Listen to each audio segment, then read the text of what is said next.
estar com vocês aqui mais uma vez, em mais um episódio desse Talk Plus podcast, que tem sido tão bacana. Não esqueçam de se inscrever. Mande seus comentários, suas curtidas. É sempre muito legal saber o que vocês estão pensando, o que vocês estão gostando e o que vocês querem ver por aqui também. E hoje eu vou trazer uma pessoa que, assim, eu sou muito fã. Eu sigo há muito tempo, né? Porque é bom a gente sempre saber o que está acontecendo, o que ela acha daquilo, e ensinar a gente também. Olha, tem aqui muita coisa para dizer sobre ela, viu? Então a gente tem que cortar algumas coisas. Há 30 anos, ela ensina simplicidade e requinte. É especialista em comportamento e moda, é jornalista e escritora. Tem 20 livros publicados, com mais de 1 milhão de livros vendidos. Gente, uma potência, né? Fala, quanta coisa tem para falar essa pessoa. Gravou um LP, tenho certeza que muita gente não sabia disso. E ainda ganhou um prêmio em 1988, o prêmio Sharp de revelação. Muito bacana.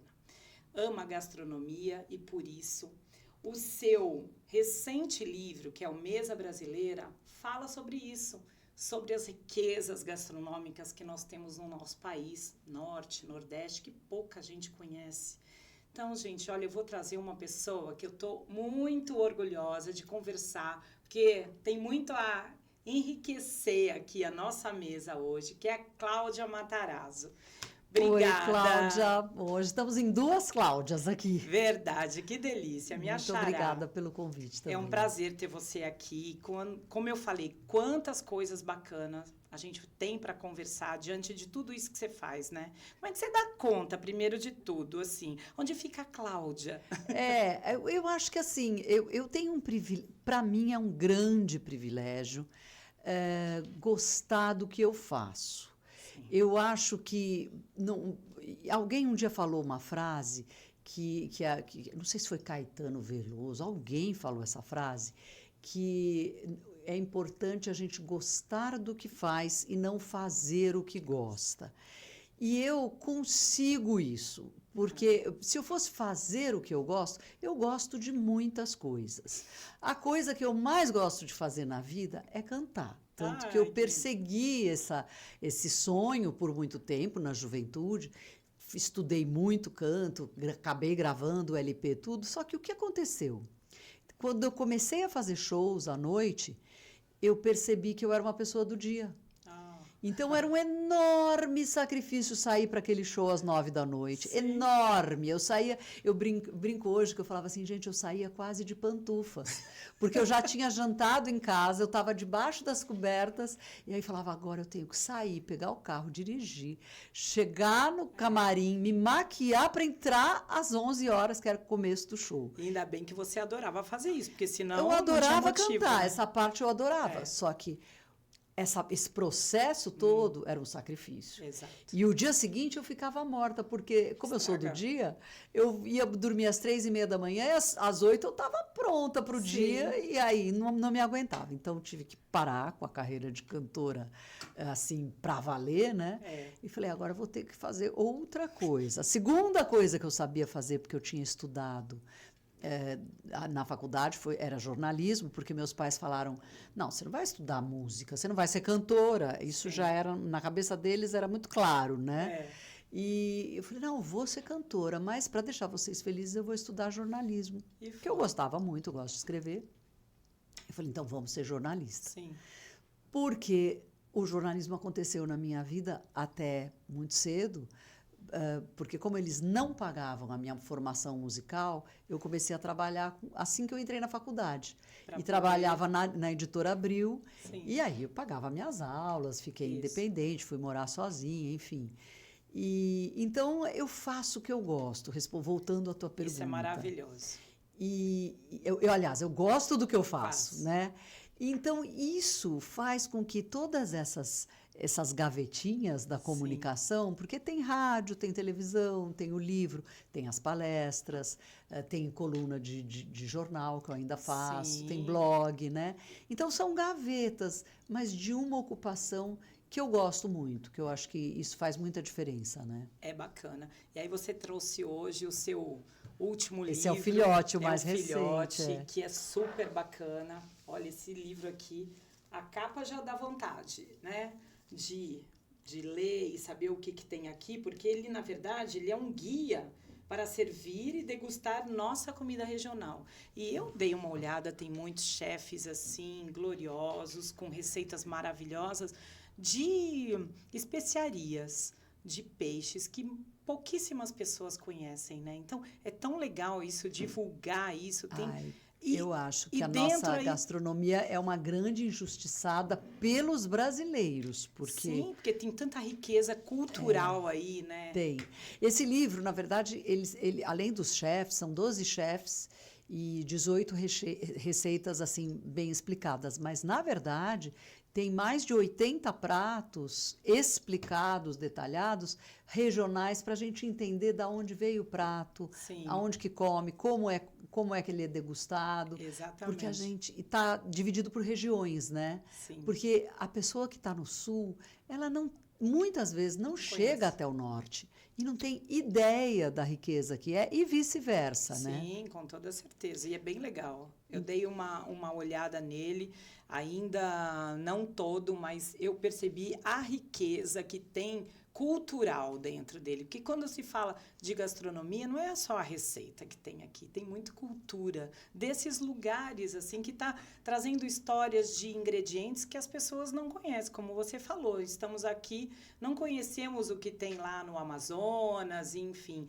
E é tão bacana.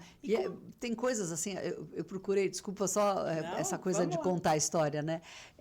Eu procurei contar, inclusive, a história dos pratos, né? Claro que é com a enorme ajuda dos livros da Mary Del Priore, que é uma historiadora maravilhosa. E aí, com essa pesquisa, tem coisas que a gente não tem a menor ideia, né? Por exemplo, no Norte e no Nordeste, que tinha muitos engenhos e tinha escravos e aquelas fazendas enormes. Como os escravos não chegavam até a carne, né? Porque a carne, além de ser muito ruim, a carne que vinha de Portugal era de péssima qualidade, chegava horrível e só as famílias abastadas comiam. Sim.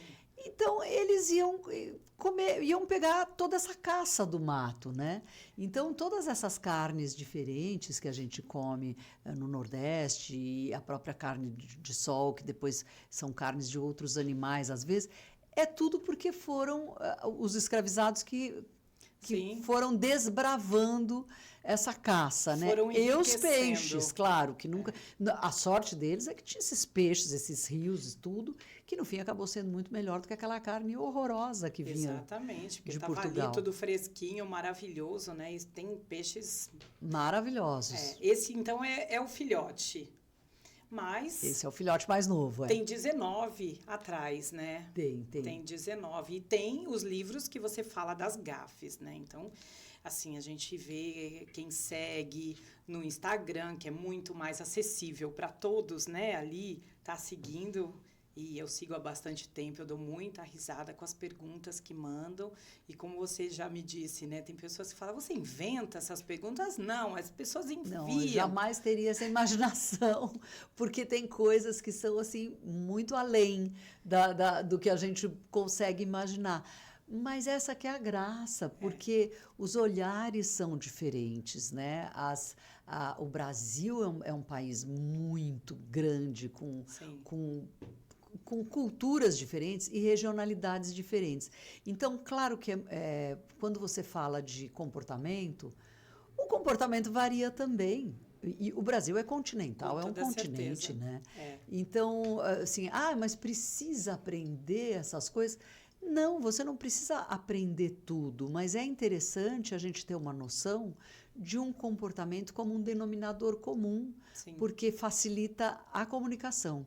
Já o mundo está se comunicando de uma forma muito rápida e muito variada, então é muito importante a gente ter um denominador comum para entender que a etiqueta é uma linguagem de gestos, é uma coisa de atitudes e que você pode se comunicar sem falar a língua, mas através de gestos. Exatamente. E a página no Instagram, que você fala muito da etiqueta sem frescura, é muito interessante porque faz com que a gente porque com toda certeza essas perguntas vêm de um Brasil todo e até de outros locais, né, de outros países, que aí a gente vai percebendo essa miscigenação, né, e entendendo muitas vezes algo que a gente julga em determinado local, né? Às vezes numa viagem, ou alguém que chega até você e que é de outro lugar, você fica meio, nossa, mas aquilo pode assim, assado? Mas naquele lugar da onde ela vem é assim, né? Então eu gosto muito por conta disso, porque faz com que a gente também conheça um outro movimento, né? Olha, eu vou te contar uma história, falando nessa coisa de regional, que me marcou profundamente e você vê como o mundo é pequeno. Logo que eu comecei a falar de etiqueta, o primeiro livro foi Etiqueta Sem Frescura. Ele saiu em 92. E eu comecei a fazer muitas palestras, não existia rede social, né? Então eu fazia 3, 4, 5 palestras por mês. E eu fui a Fortaleza fazer uma feira de noivas. E eu fui criada com um conceito de casamento, que são 3 padrinhos no altar e os pais da noiva, então são 8 pessoas no máximo. E falava isso com muita convicção. Olha, negócio de casamento, muito feio, mais de 2, 3 casais, o que é isso? Não é uma fila de coro de musical da Broadway, né? É um casamento, não precisa ter tanta gente no altar. E eu falava, né? E falava assim, fazendo meio piada. E lá estou eu, em Fortaleza, nessa feira de noivas. E falei essa frase e tal. Aí me levanta a mão uma senhora, assim, de cabelo branco, muito chique, com pérolas e tal. E fala assim, isto aqui não vai prestar. Aí eu falei, ai, meu Deus. Eu falei, é mesmo? E por que não vai prestar? Ainda achando que eu estava abafando.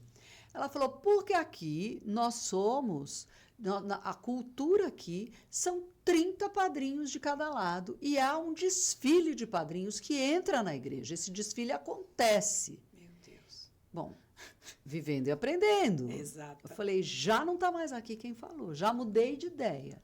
Em Fortaleza e no Nordeste, em alguns lugares do Nordeste em especial, tem esse desfile. Forma. E esse desfile é um desfile seríssimo. É uma coisa que é meia hora. Tem entrada, tem música. Tá e aí esses padrinhos sentam todos nas primeiras fileiras. Não fica todo mundo no altar. Não são 30 de cada lado. Mas são 30 que entram. Eu nunca soube uma disso, loucura. E aí, fiquei com aquilo na cabeça. Passa 20 anos. Eu estava dando aula num MBA de luxo que eu coordenei na faculdade, chama Luxury University, é do Roberto Miranda, mas tem esse nome chique, né? E é muito bacana o curso. E tal, mas vejo lá uma pessoa de cabelo branco e fala assim, vim por sua causa, Claudinha. Falei, quem é você? A Lódia Guimarães, que era esta mulher. Aquela senhora que já tinha cabelo branco, mas era muito mais moça, na verdade, que virou minha grande amiga. Tá vendo só? Ficamos amicíssimas de ficar na casa dela e tudo. E ela é cerimonialista lá. E ela fez você abrir ali um leque, né? Para perceber que, mesmo dentro de um país, existem culturas completamente diferentes. Nunca mais, pois é, não fecho questão. Já não é da minha natureza fechar muito questão, engessar. Falar, não faça, nem isso. Mas agora a gente tem que questionar. Tem que questionar. Será? Por que não? Exatamente. Né? Por isso que é bem bacana até como você nomeia a sua página ali, né, da etiqueta sem frescura, porque é isso, é sem frescura e aquela questão de olhar sempre o porquê não disso, o porquê é assim. Então, isso que é legal, faz a gente pensar, faz a gente analisar como é em outros lugares. Agora, nem sempre foi assim, né, Cláudia? Você nunca pensou em ser essa... Não. Né? Esse mito da etiqueta. Não mesmo, mas tem uma história boa por aí, né? Porque assim, pensa uma família burguesa, né? Matarazzo, industrial, todo mundo, você é parente dos Matarazzo? Sim, é uma família só, né? Então, era mais burguesa impossível. Sim. Eu nasci em 58, portanto, nos anos 60 era aquela coisa super comportada, até a Revolução Hippie, né? Que eu peguei assim em cheio. E eu me lembro que o mundo tinha uma cara E, de repente, isso para quem tem menos de 40 anos é muito difícil de imaginar. Mas eu ia na aula de catecismo da igreja com uma sainha plissada abaixo do joelho, tal, que era o que as meninas usavam, tênis e tal. E um dia aparece, eu lembro até o nome da menina, me aparece a Maria Cecília com uma saia leves, bege, porque as saias eram bege, as primeiras saias jeans não eram jeans azul marinho, era bege, e era uma mini saia na metade da coxa, que foi um escândalo. Não, foi um escândalo, uma aula de catecismo, imagina. Deus. E a Maria Cecília com 12 anos e uma saia no meio da coxa. E aí, assim, o mundo virou com outra cara. Sim. Aí teve essa enorme revolução e você vai acompanhando. Lógico. Eu achei aquilo tudo muito interessante, porque eu tinha 12, 14, e aí eu entrei na faculdade de jornalismo, né, que também era uma faculdade já que questionava as coisas, Sim. que estava lutando pela abertura, porque estávamos na ditadura, então a gente tinha lá liberdade de luta e tal. Tinha muitos acontecimentos Muitos naquela acontecimentos, né? Então, eu não imagina se eu estava preocupada com etiqueta, com comportamento. Pelo contrário, eu era muito, assim, não é transgressora, porque eu não era uma grande transgressora, mas eu questionava muito. Eu ficava, mas por que tem que ser assim? Quem falou que tem que ser assim, né? E a minha família, por que é? Eu não aceitava essa resposta. Sim, porque muito tradicional. Né? E aí, um dia, um amigo meu que cantava, porque eu já cantava desde os 15 anos e tal, e a vida de quem cantava no Brasil nos anos 70, 80, era muito difícil, porque o primeiro musical brasileiro chegou em 88 no Brasil, com Jorge Tacla, e eu tive esse privilégio de participar. Maravilhoso. Não existia musical, né? Por isso que meus pais falavam, você vai morrer de fome? Vai o quê? Vai cantar, vai ser crooner, né, em boate? Realmente, não ganhava muito bem. Então, não tinha uma perspectiva. Mas a gente cantava em coral, porque eu gostava de cantar, então todo mundo que cantava tinha uma segunda profissão. A minha era o jornalismo, e eu tinha um amigo que também cantava comigo, que um dia virou-se para mim, aí eu já estava na TV Gazeta, apresentava um programa de variedades, e ele um dia foi lá para apresentar o novo Atlas, porque tinha tido as guerras, a Bósnia-Herzegovina estava surgindo, e ele precisava apresentar o novo Atlas, que ele trabalhava numa editora que publicava Atlas, e ele falou assim, eu queria que você marcava de você vir conversar com a gente na editora. Eu falei, mas tá bom. Aí cheguei lá, não é que... ele falava assim, eu trabalho numa pequena gráfica. A pequena gráfica que ele trabalhava era a editora Melhoramentos. Oi. Que ele era um dos sócios, um dos donos. Mas como ele cantava, ele era muito discreto, ele não falava isso. Aí um dia, ele contou essa história enquanto eu ficava embasbacada ali no escritório dele, mas, oi, Walter, e aí o que você quer então, né? Ele falou, eu quero que você me escreva um livro sobre etiqueta. Falei, Walter, etiqueta?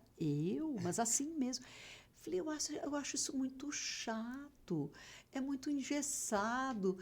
Não, vai ter que... Só se fosse uma coisa muito sem frescura. Foi ele que teve Foi esse essa olhar? Frase que eu falei, e ele falou, você já tem o título do livro, agora é só escrever. E foi ele que teve esse olhar por você? Foi ele que teve esse olhar. De perceber que você tinha essa veia. Eu devo isso ao Walter Weissflog, eu falo isso em todas as minhas entrevistas, e foi ele que deu o título do livro, e mais, que também é muito... Eu gosto de contar isso.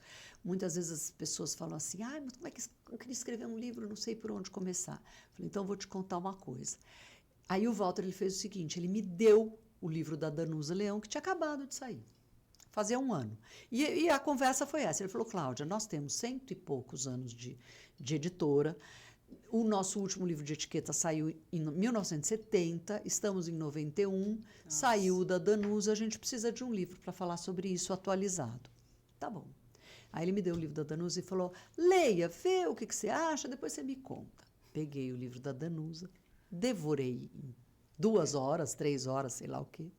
E eu me lembro da sensação, Cláudia, muito louca, a minha frustração, porque eu liguei para ele, assim, querendo chorar, de verdade. Porque eu falei, Walter, eu li o livro da Danusa, mas assim, não tem mais o que falar. Ela falou tudo o que tinha que falar, do jeito que era para falar, e é isso. O livro dela é isso e não tem o que ponto. falar. Não tem outro livro para fazer sobre isso.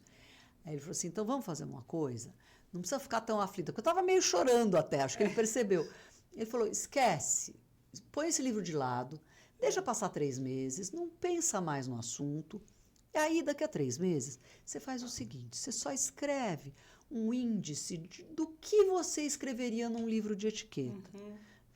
Tá bom. Ele é visionário, né? Totalmente. Aí eu falei, tá, achei que não ia nem escrever, mas eu sou muito assim, né? E, era meu amigo, me cobrou. Falei, não, vamos lá, vou escrever. 3 meses depois, eu escrevi o índice.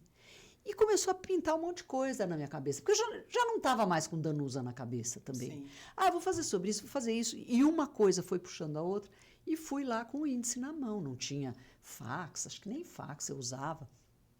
Tá aqui, ó, Walter, fiz essa lista aqui, esse é o índice. Ele falou, agora sabe o que você faz? Pega um por vez e tenta pôr no papel, mas o que você quiser. Não põe censura, porque depois a gente edita. Imagina, né? Tava aí foi. Direcionando como se escrevia um livro, acabou, né? Começar nunca mais. Eu tive problema de escrever, foram 21 títulos com esse aqui. Olha que legal. Assim, você começa pelo índice, não é ficar, não tenho, criar... Não, índice, o que eu quero falar?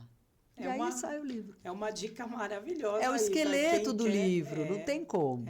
O resto é sentar, que eu brinco, o resto é sentar a bunda na cadeira todo dia. Mesmo. E olhar, falar, bom, vamos lá, agora...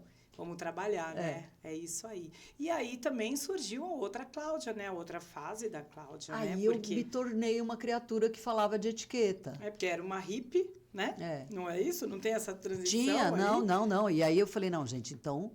Porque também a gente tem que ter um mínimo de responsabilidade. Quando o primeiro livro vendeu... Assim, ele vendia uma edição por semana, era uma loucura. Olha. Ele até hoje é o grande carro-chefe. E aí eu percebi, as pessoas me chamavam para fazer palestra, em banco, para falar com os gerentes. Eu tinha 30 e poucos anos, sei lá, mas nunca imaginava que eu ia ter esse tipo de influência, né? De responsabilidade. Então, é responsabilidade. Até, né? Aí eu falei, não, vamos lá, vamos estudar o assunto. E até eu tive, de novo, a sorte também, né? A minha mãe, que é muito visionária, me colocou numa escola bilíngue. Mas era uma escola bilíngue numa época que não existia, era a única em São Paulo. E por que era bilíngue? Porque era uma escola feita para filhos de funcionários que trabalhavam em multinacionais. Certo. E aí, nessa escola, era uma mini-ONU. Porque só tinha a Bárbara Gância e eu, de brasileiras. O resto era assim, o chinês, o norueguês, o não sei o quê. Isso é fantástico, isso, né? Essa troca. A gente tinha esse traquejo de etiqueta, sem perceber que era etiqueta. Exatamente. Porque você conhecia a comida do outro lugar, o hábito, isso, aquilo. Então, foi muito fácil para mim fazer essa pesquisa.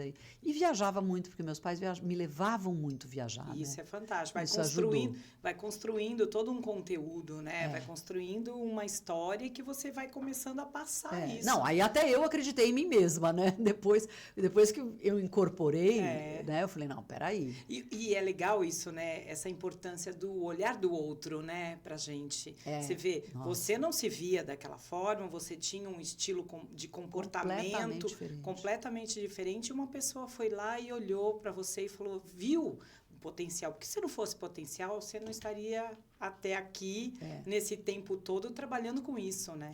E aí a gente gosta, né? Aí você pega amor, tem muito assunto, né? E essa coisa de ser hippie, também, só engraçado como o ciclo... Nada é à toa, né? Não. Aí, muitos anos depois, em 2006, já tinha 10 livros de etiqueta, o Zé Serra foi eleito governador. E ele recebeu o meu livro, que era o mais recente na época, que era o Marcelino por Cláudia, que era a obra do Marcelino de Carvalho. Ele era muito amigo do meu irmão e me ligou e falou, você não quer assumir a chefia do cerimonial aqui? Aí eu falei, você está louco, governador? Cerimonial, público, é muito chato. De novo, né? É muito chato. Eu faço etiqueta social, festa, faço palestra, mas negócio de cerimonial público. E eu sabia que era chato, porque a Vera Simão tinha feito, minha amiga, fez o cerimonial do Paulo Maluf quando ele era governador. Ela só me contava pepinos horrorosos. Nossa, já estava traumatizada antes de começar. Eu não quero isso. Aí ele falou assim... Que adianta escrever 10 livros sobre um assunto quando eu te dou um cargo que equivale a secretário de Estado e você não quer fazer nada com isso? Aí a italiana, né? Falei, tá, então vamos lá. Eu falei, então você deixa eu fazer do meu jeito? Ele falou, uai, se você é a chefe, não sou eu. Vamos lá. Bom, isso foi sensacional. Porque o Serra, ele delega, né? E ele também tem uma coisa que ele questiona muito as coisas. Então, a gente se deu... O santo batia. Muito bem. Apesar de que a gente brigava muito, porque ele é passional, então era tudo com emoção, ele atrasava, tal, mas o santo batia. E aí, às vezes, ele falava assim para mim, como é que vai ser isso, tal? Assim, vai chegar o Papa, governador, o Papa está chegando, 3 minutos para o senhor descer para receber ele na porta. Ele falava assim, me convença. Não tem que te convencer, você tem que descer lá. Vai. Então, vai, né? Então, tinha uma relação de muita confiança também, sim, né? Sim, é necessário para isso, né? É necessário. E isso foi muito importante. Eu acho que esse cerimonial questionando, porque eu questionava muita coisa também, foi legal, porque eu aprendi muito, acabei aprendendo, mas a equipe que estava lá também entendeu que era possível questionar. Viu com outros olhos aquele trabalho que faziam aquilo, de uma forma... pelo amor de Deus. Isso é legal, isso que é bacana, tá sempre mudando, né? E sempre vendo o que a gente falou já desde o início, né? De coisas possíveis que podem acontecer de maneiras diferentes que vão ficar, às vezes, muito melhor. Nossa, não, às vezes faziam umas agendas para ele era candidato também, depois, né, à presidência. E eu vetava, falando, não, aqui não vai dar, aqui tem... Mas por que não? Falei, porque a autoridade também faz xixi, ele tem que conversar com o cara que está chegando, ele tem que poder ter tempo de telefonar, de ir no banheiro, voltar. Não dá, senão ele vai chegar atrasado, todo mundo vai ter ódio dele, não tem como. Né? Exatamente. É um ser, né? Um ser um humano ser, que está ali, né? E precisa do seu tempo também. E... essa questão do Instagram, que você leva com muita leveza e com muita diversão, né? É um trabalho, lógico, mas a gente percebe que ali é uma parte do seu dia que, como eu falei, é a leveza e uma forma de fazer o negócio que é divertido. Então, com muita... como é que eu vou dizer? Com muito bom gosto, né? Com senso de humor. Você conduz aquela página do Instagram que você fala da etiqueta sem frescura, que é tão gostoso, tão bom. Como é que você leva isso? Você leva na Olha, brincadeira, é gozado a gente... Até legal, nunca ninguém me perguntou isso. Mas se você soubesse o sufoco que foi até eu chegar nesse ponto, mas é um sufoco... não adianta, é aquela coisa que, assim... a gente tem que encarar o problema. Porque o que aconteceu? Enquanto eu estive no governo, eu não podia exercer o jornalismo. E eu estive lá de 2006 a 2011. O que aconteceu? Todas as minhas colegas jornalistas, todas, assim, Mônica Waldvogel, Mona Dorf, uma série, migraram para as redes. E eu, mas não sabia nem o que era, não estava exercendo, eu estava em outra função. Então, o cerimonial teve... foi a única coisa que eu posso me queixar. Eu fiquei isolada dessa comunicação. Voltei para o mercado, falei, agora eu vou ter que aprender o que é um blog, o que é um isso, o que é aquilo. Então, foi duro, porque eu não tinha noção. Então, assim, tive que fazer, ter aula, fiz o blog, correr atrás, não sei o quê, mas até encontrar essa linguagem demorou muito, foi um caminho. Agora, tem uma coisa também, eu fazia televisão, e na verdade, rede social nada mais é do que uma tela pequena com um programa que você dirige, né? É isso aí. Então, eu falei, o dia que eu descobri isso, mas demorou, demorou. De novo, eu gosto, a gente gosta disso. E você se sente mais solta agora, não se sente? Muito mais. Porque muito assim, mais. Eu sou sua seguidora, não é de hoje, já faz bastante tempo. E a gente que está do lado de cá vendo, a gente nota isso, que você agora é mais solta de falar. Ai, que bom. É verdade. E é assim, e não é uma coisa drástica, que você era de um jeito muito diferente e agora é de outro. Não. Não, é um caminho. É um caminho. Foi um caminho. Uma evolução e uma evolução gostosa, de sentir que você está mais solta ali, que você busca mais aquela pitadinha de humor nas coisas, não querendo desvalorizar nenhuma pergunta ou querer tirar um sarro de alguma pergunta que mandam assim muito, né, fora da casinha. Não, não é isso. Mas de uma forma muito leve, divertida. Então a gente nota que você gosta de brincar, de fazer aquilo. Eu gosta gosto, de falar não, sobre porque aquilo. eu acho isso muito rico, essa troca é muito rica. Eu converso com os seguidores, às vezes a pessoa, mas você que me respondeu, porque às vezes eu gravo, que é mais fácil gravar, né, a resposta do que escrever. Eu falo, gente, mas eu respondo. Se a pessoa está escrevendo para mim, está me perguntando, claro que eu respondo. Então, eu gosto, é uma coisa que eu gosto. Claro que daria para fazer talvez mais, mas aí entre viajar, escrever e fazer, eu procuro um equilíbrio. E eu acho que também é uma missão a gente trazer um pouquinho de delicadeza para o mundo, porque está muito árido. E a gente passou um tempo também, todo mundo muito entre a pandemia, polarização, ai que assunto chato, só política. Não, gente, vamos entender que delicadeza é só vantagem, não é fraqueza. Sem dúvida. Né? Valentia não te traz tanta vantagem. E a delicadeza você desarma, você conquista, você envolve o outro, e você vai se fortalecendo. É muito importante isso. Então, por isso que eu trago essa leveza, não é? Eu não sou assim o tempo todo. A minha filha que fala assim, ninguém imagina como você briga. Eu falo, mas eu sou mãe. Mãe tem que brigar, tem que pôr limite. Sim, né? sem dúvida. Mas eu não posso fazer isso com os seguidores. A gente fala o limite de uma forma mais leve, né? É outro momento. E aí, como é que é você fora dos holofotes, fora do Instagram, fora de um palco de palestras, fora do teu trabalho de um modo geral? O que a Cláudia gosta? O que chama a atenção dela? O que... eu gosto de cantar, ok. Mas eu gosto de cozinhar, de comer, que eu adoro comer. Italiana, né? Pena que agora respirar engorda, mas tudo bem. A gente vai... fiz a tal da reeducação alimentar para poder continuar a comer, né? Porque senão... Pelo amor de Deus, não dá. E gosto muito de cinema, de teatro, de musicais, né? Acabei de assistir Mamma Mia, que foi uma maravilha. Foi a melhor versão de Mamma Mia que eu vi, foi a nossa bacana. No Brasil. Eu tenho muito orgulho de falar isso, porque eu brinco, meu marido adora também Mamma Mia. Então, até agora com o negócio de Netflix, vira e mexe, ele está assistindo de novo. Aí eu falo, você tem um canal de looping de Mamma Mia, né? Que eu entro, ele está vendo Mamma Mia. Então, esta versão nossa do teatro com a Maria Clara Gueiros, com a Gótia, com a Cláudia, é o máximo. É muito boa mesmo. Enfim, então eu gosto de musical, gosto de teatro e de cinema e gostaria de mais do que eu tenho ido, mas agora preciso retomar. Porque com a pandemia, eu fiquei muito quietinha em casa e até gostei de ficar, não posso nem... Quer dizer, claro que era um motivo trágico, mas não foi uma coisa que me incomodou tanto, porque eu gosto de ficar em casa.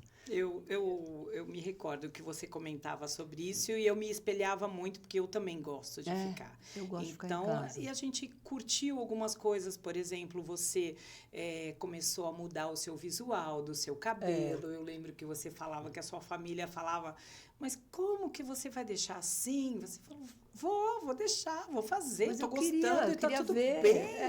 E ficou lindo, não é? É isso aí. Então, assim, é bacana que a gente também passou por uma evolução, né? Um olhar para dentro também, né? Então, eu gosto, aliás, uma das coisas que eu mais gosto é de ficar em casa de férias, no feriado, de férias. As pessoas viajam, querem viajar. Eu falo, não, eu gosto da minha casa. E agora com Netflix, então, pronto. Nossa, maravilhoso, né? Tá tudo de bom. Então, a Cláudia é essa pessoa divertida e que gosta de coisas boas, assim, de cultura, sempre agregando, né? E quando é que você vai, assim, colocar o pezinho lá num musical novamente, vai cantar pra gente? Tem planos para isso? Tem sempre planos. A Ruth Teixeira, que está aqui com a gente, é testemunha. Nós já marcamos mais de uma vez um musical. Tinha um musical que era o Show das Meninas de Vida Fácil, né, Ruth? Que também acabou não saindo, veio pandemia. Aí agora tinha outro. Mas eu tenho planos, eu acho que eu prefiro falar, eu acho que agora é até mais honesto, eu prefiro falar em planos de fazer música gravada. Tá. Streaming, né? O Sei. famoso streaming. Porque daí você entra no estúdio, não tem essa produção do musical toda, não tem o teatro. É mais fácil. Você chega com a voz, ensaio, pronto. E vai estar canta. fazendo o que você gosta, muito bem feito. Mas um dia vai. É. Sem Ai, plano que sempre delícia. tem.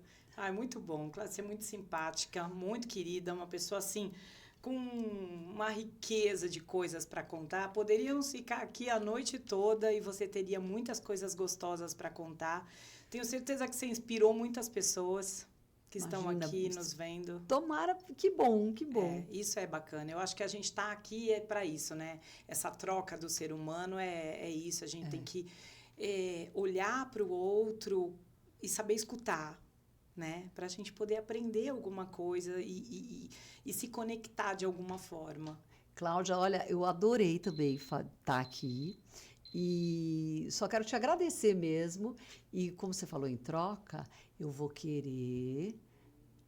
trazer esse livro para você, porque esse aqui é o de autora que eu trouxe aqui para mostrar, mas eu vou querer experimentar o seu nhoque. Ah, muito obrigada, com certeza. Quero. Agora fiquei na maior curiosidade. Não, você já vai levar para sua casa, pode ter certeza. Então tá bom. O nhoque da Mercato você não vai se arrepender. Pronto. Depois você vai ter que dar nota como uma boa italiana, né? Fechou. Fechou.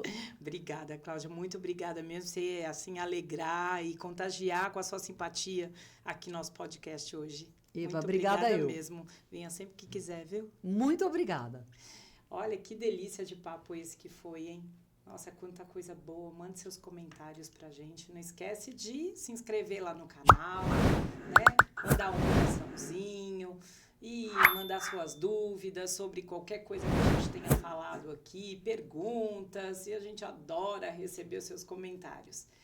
Mais uma vez, um beijo e muito obrigada e até o próximo.